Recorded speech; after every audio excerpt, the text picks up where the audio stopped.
সবাইকে স্বাগত জানাই। আজকে সকালবেলায় 5:30টার দিকে চলে এসেছিলাম এই যে এই ক্ষেতের পুরো ভেন্ডি তুলতে। আর ভেন্ডি তোলার জন্য এই যে কভারটা পরে নিয়েছিলাম, এটা কিন্তু শীতের হাত কভার। ভেন্ডি তোলার জন্য আলাদা পাতলা কভার কিনতে পাওয়া যায়, এই মোটাতে তুলতে আজকে খুব প্রবলেম হয়েছে। এই যে 2 ব্যাগ ভেন্ডি হয়েছে দেখো।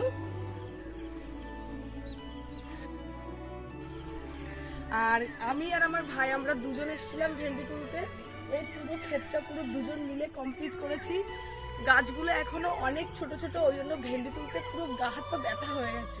ভেন্ডিগুলোকে বাড়িতে নিয়ে আসার পর সবগুলোকে একটা কালো প্লাস্টিকের ওপর ভালো করে ঢেলে ওর থেকে খারাপ এবং ভালো ভেন্ডিগুলোকে বাছাই করে ভাই ব্যাগে ভর্তি করছে। তোমরা সবাই দেখতেই পাচ্ছ, দেখো অনেকগুলো খারাপ ভেন্ডি একদম সাইড করে দিয়েছে, ভালো ভালো ভেন্ডিগুলোকে ব্যাগে ভর্তি করেছে।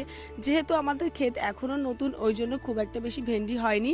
একটা বড় ব্যাগ ফুল ব্যাগ ভেন্ডি হয়েছে আর একটা ব্যাগের হাফ মতো ভেন্ডি হয়েছে। তো এই অল্প কটা ভেন্ডির জন্য আমার ভাই তো বাজারে যাবে না। আমাদের ফ্যামিলিতে অল্প অল্প ভেন্ডি হলে অন্য যে সমস্ত ভাইপো দাদারা আছে ওদের কাছে পাঠিয়ে দেয়। তো আমার ভাইপোর কাছে দিয়ে দিল। ভাইপো যেহেতু শশা এবং ভেন্ডি নিয়ে যাবে, তাই ভাইপো সেগুলো আমাদের জিনিসগুলো বিক্রি করে দেবে। বন্ধুরা, আমার ভিডিও তোমাদের কেমন লাগে অবশ্যই কমেন্ট করে জানাবে। দেখা হবে তোমাদের সাথে আবার নতুন ভিডিওতে। আজকের মতো সবাইকে টাটা।